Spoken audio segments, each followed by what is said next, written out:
Salut à tous, c'est Nico, j'espère que vous allez bien, moi ça va toujours aussi bien. Aujourd'hui une vidéo pour les plus pros d'entre vous dans la vidéo, en tout cas ceux qui cherchent un stabilisateur de qualité. Voici le Feiyutech AK4500. Si vous suivez bien ma chaîne il y a quelques mois, j'ai presque envie de dire il y a 1 an et demi, j'avais sorti le test du AK2000 et là c'est le 4500. Il vaut un petit peu cher, hein, il vaut entre 6 et 800 euros suivant l'endroit où on l'achète. Et puis surtout il permet de supporter jusqu'à 4,6 kg de payload, c'est-à-dire de poids.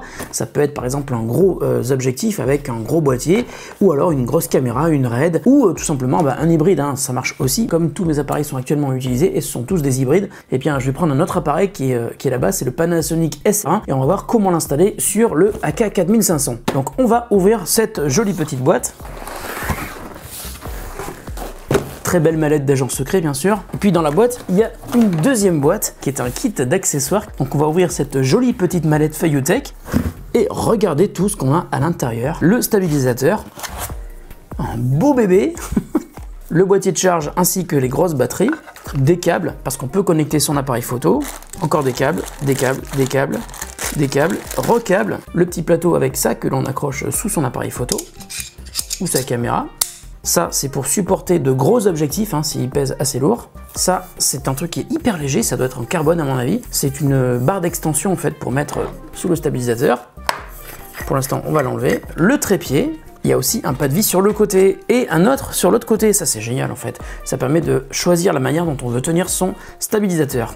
Je veux quand même vous expliquer déjà comment ça marche, mais quelles sont les astuces qu'il faut mettre en œuvre pour installer au mieux son appareil photo sur le stabilisateur, parce que c'est quand même un truc qui est assez balèze, ça se fait pas n'importe comment, ça marche pas de la même manière qu'un stabilisateur pour smartphone. Il faut commencer par équilibrer le stabilisateur avant même de l'allumer. Ça permet d'une part de moins solliciter les moteurs, mais aussi de prolonger la durée de vie des moteurs du stabilisateur. Et dans cette petite boîte qui était livrée avec et qui était aussi dans le carton, il y a donc un kit d'accessoires. Alors ça, c'est totalement fou.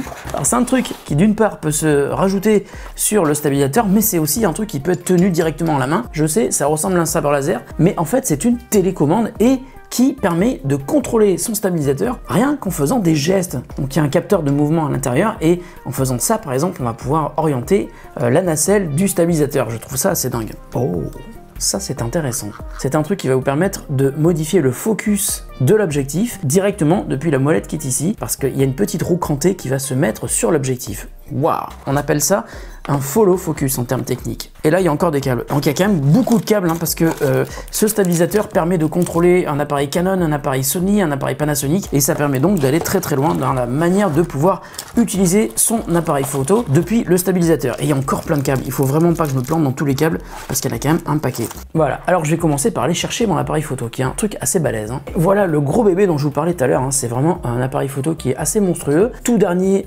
appareil sorti par Panasonic, qui est un plein format, ça coûte plus de 2500 balles, avec un objectif 24-105 qui est aussi assez balèze, hein. Alors je l'ai depuis quelques jours, je l'ai en prêt, hein, bien sûr. Je suis en train de le tester, c'est quand même un truc qui est complètement fou, hein. Bon, alors pour ne rien vous cacher, entre la première partie de cette vidéo et ce que je tourne maintenant, se sont déroulées plusieurs heures. Pourquoi?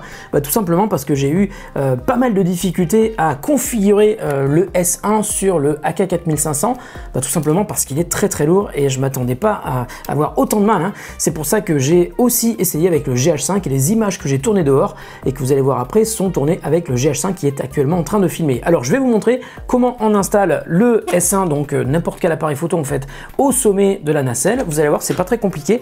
Une fois qu'on a installé donc cette petite partie qui est fixe, on va mettre sous l'appareil photo une partie qui elle est une quick release plate, ce qu'on appelle, c'est-à-dire qui vous permet de sortir rapidement l'appareil photo de la nacelle sans avoir besoin de dévisser 25 000 trucs. Donc on la met hop comme ça. Je vais essayer de vous le montrer avec la caméra du haut. Voilà. Hop. On entend un petit clic et on va pouvoir resserrer et l'appareil est installé. Ensuite, ce qu'il faut faire, et ça c'est la partie on va dire la plus chiante, hein, c'est qu'il faut équilibrer l'appareil sur la nacelle, tout simplement parce que on va essayer de le faire tenir sans qu'il soit stabilisé. Là, vous voyez par exemple, il n'est pas du tout stabilisé. En fait, il faut le stabiliser dans deux directions. Il faut le stabiliser comme ça et il faut le stabiliser comme ça. Parce qu'une fois qu'il sera stabilisé dans ces deux directions-là, eh bien ça donnera moins de travail aux trois moteurs qui sont dans le stabilisateur pour stabiliser de manière parfaitement régulière, c'est-à-dire tout au long de votre séance de tournage, l'appareil photo, suivant le poids qu'il va peser donc avec l'appareil, mais aussi avec l'objectif, on l'oublie souvent, hein, c'est l'objectif qui fait bien souvent plus de poids que l'appareil. Donc là, ce que je vais faire, c'est que j'ai plusieurs réglages que je peux modifier. Par exemple, ce réglage-là, qui est le réglage donc latéral de l'appareil photo, hop, comme ça, voilà, je vais essayer de mettre comme ça, on va voir ce que ça donne. J'ai aussi ce réglage-là, qui est le réglage de l'avancée de l'appareil photo sur le stabilisateur, donc je vais essayer de le mettre à peu près au bon endroit. Là, c'est pas mal, ok. On va fermer cette molette. Et puis j'ai un autre réglage qui est celui-là. Apparemment, j'ai pas besoin d'y toucher.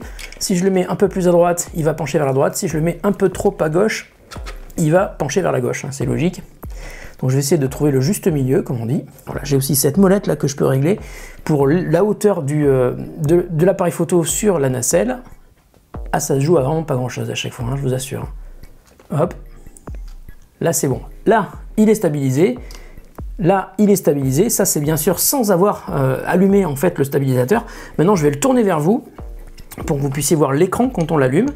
Regardez bien ce qui va se passer quand je vais allumer l'écran. Il faut juste que je trouve le bouton parce que c'est à l'envers. Voilà, Feiyutech. Le moteur se met en marche. Je vais essayer de ne pas me faire assommer.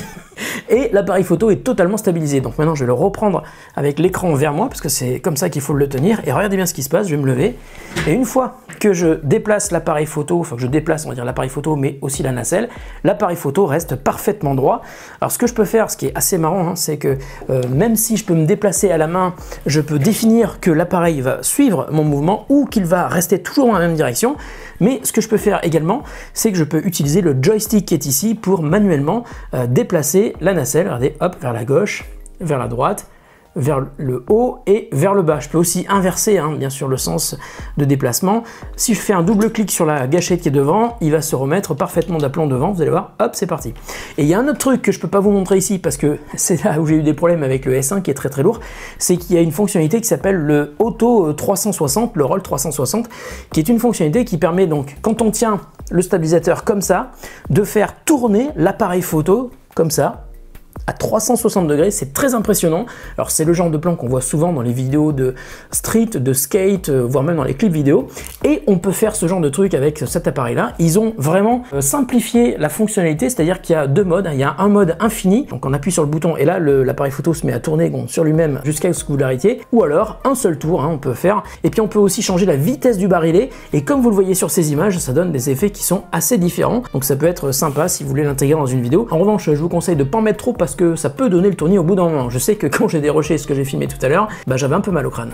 Donc comme je vous disais tout à l'heure, l'écran tactile qui est ici permet d'accéder à la plupart des réglages du stabilisateur et on peut accéder aux réglages de manière assez facile puisque l'écran donc est tactile, donc on va naviguer de menu en menu. Là on peut accéder quand il sera connecté avec notre appareil photo au réglage même de l'appareil photo, hein, changer l'exposition, évidemment la balance des blancs. On peut aussi accéder aux ISO. Alors ce qui est pas mal aussi, c'est que en plus du joystick qui est ici qui permet de naviguer à gauche, à droite, en haut ou en bas, on a ici la molette qui permet, regardez bien, de basculer vers le haut, vers le bas, mais on peut changer aussi le comportement de cette molette, hein. Ça peut être autre chose, ça peut être par exemple le follow focus, je vous en ai parlé tout à l'heure. C'est une bague qu'on va accrocher sur la partie donc réglage du focus de votre objectif et qui va être reliée avec un câble au stabilisateur et que vous allez pouvoir contrôler. Alors j'avoue que c'est un petit peu compliqué, j'ai pas encore configuré cette partie là, surtout sur cet appareil là qui est tout nouveau, hein, et j'ai pas réussi à le trouver dans l'application Feiyutech, mais je sais qu'avec le GH5 par exemple c'est possible aussi avec des appareils Canon, avec des appareils Sony. Donc il y a énormément de fonctionnalités possibles, mais